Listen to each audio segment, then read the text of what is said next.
In our third video, following our new structures range, we are going to look more closely at the bending moments kit in use. Using this kit, students can apply different loading situations for comparison, while the integrated load cell measures the force applied across the cup and is displayed on the built-in LCD display. The kit is connected to a power supply by the USB cable and is ready to use. Here we are following worksheet 2 on page 9 of the curriculum, and the student is following the worksheet in manual mode. Press the button on the LCD display to zero the equipment and eliminate the weight of the beam and the load cell. This experiment uses a fixed load of 300 grams. Place the weight on the left-hand end of the beam to begin. As always, wait for the lights to change to green and record the load measured by the load cell in the table on the student handout.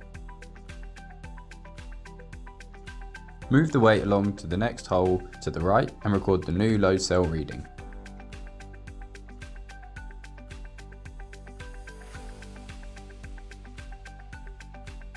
Continue in this way, moving the weight along the beam, hole to hole, recording the load cell readings.